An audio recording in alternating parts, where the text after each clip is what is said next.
Thanks, guys. Is my mic on? You can hear? Okay. It's an honor to be here today, so thank you for allowing me to speak. So my name is John Kim. I'm one of 5,623 John Kims just on this campus alone. My Korean name is Cheolgi, but the teachers couldn't pronounce it, so they called me Chucky until the 4th grade, until my parents went to a Korean fortune teller and they came back with the name John. And I was like, fuck, that's such a generic name. But thank God they didn't let a 9-year-old name himself, a potty mouth 9-year-old name himself, or else I'd be standing in front of you today as like Cannon Man or maybe Rad. So what does my name have to do with resiliency? So as I announce my Korean name, there's a part of me, my pseudo side, my false self, that wants to rip out that chapter, that's embarrassed of that name. And I have to fight that because I believe that the road to ourselves is where true resiliency lives. So I tell people I've lived 2 lives. There's the old John Kim and the new John Kim, and the great divide came in the form of a divorce. And so the old John Kim, pre-divorce, was a struggling screenwriter, and I ran this scenic nightclub in Hollywood, and I was obsessed with chasing shiny things. My idea of success was a 3-picture deal, the Porsche Range Rover combo in the horseshoe-shaped driveway, the glass house in the hills, and a beautiful wife. And because I didn't obtain those things, I didn't allow myself to be happy. And so I spent a decade in coffee shops trying to think of clever dialogue and trying to sell the $1 million screenplay, but I was exchanging my truth for membership to a club called Success, and I wasn't on the guest list. So I was depressed, and I was just like going through life, empty, hollow, like a leaf. And I was talking to my own therapist, and he said, John, if you can't make movies, what do you want to do with your life? And I said, if I can't move people by the masses, I'll do it one at a time. I want to do what you're doing. So in my mid-30s, I went back to school, and I became a therapist, and that was the beginning of my resiliency journey. Now, the interesting thing about a divorce is that it can shake your life etch-a-sketch, and if you don't know what an etch-a-sketch is, pretend like you do so I don't feel old. But it gives you a blank canvas, and it allows you to start all over, be someone different, but more importantly, it allows you to connect to yourself. So that's what I did. I got some tattoos.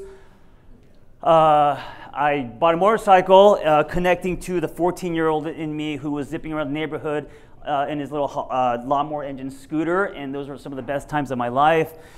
I found CrossFit, and connecting me to the 12-year-old who was spinning on his head in the driveway. My dad would come home and throw books at me and tell me this is not why we came to America. And then I started a little blog called Angry Therapist, connecting me to the writer that I locked into a hope chest when I quit screenwriting. And I pulled the curtain back, and I decided to be transparent. I decided to be vulnerable. I decided to show myself for the first time. And basically, I said that I'm divorced, I'm hurting, I'm broken, and I'm a therapist. How can I help you?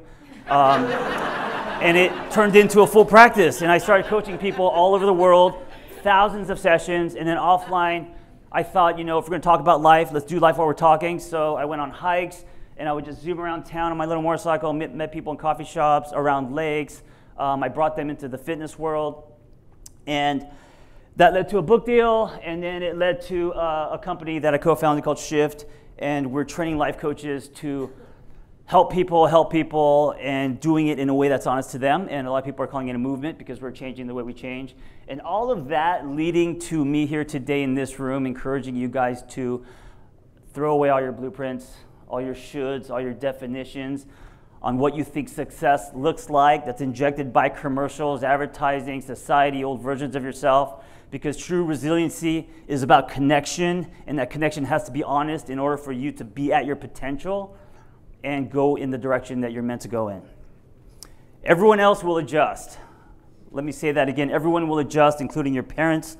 Send them the voicemail, because your job here, and this is what I've discovered, it's not to please anyone. Your job on this planet is not to please anyone. It's to live the most honest, authentic life that you can, because that's the only way that your unique gifts will shine, not for you, but for us. You have to get to a place where you not only connect with yourself, but you actually like yourself, because then you are no longer in parts, you are a whole.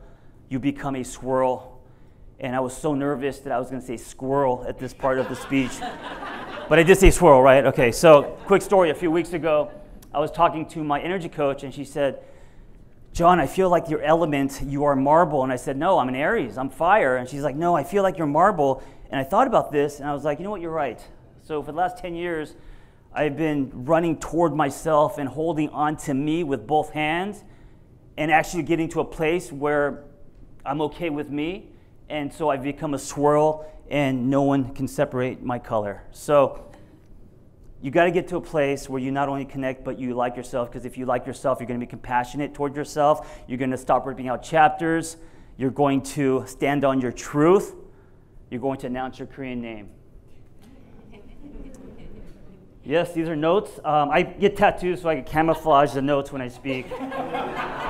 So how do you do this? How do you connect with yourself so you can be resilient? There's no complicated process. You guys all know how to do this. You listen to that faint whisper that you've been ignoring for so long. And like any relationship, it's built moment by moment, day by day. So you listen and you honor and you execute in everyday life until you feel complete, until you feel whole, until you feel connected, until you've swam too far to turn back. That's when you lose your glasses and you're given a cape. So in closing, I just want to say that resiliency isn't about overcoming. It's about connecting and accepting and living that. The byproduct of that is overcoming. So if you want to be resilient, blow up all your blueprints, everything that you think you should be or where you should be in your life, and walk into that massive rubble, find that part of you that you've disconnected with, and dust her off and let her speak. Thank you.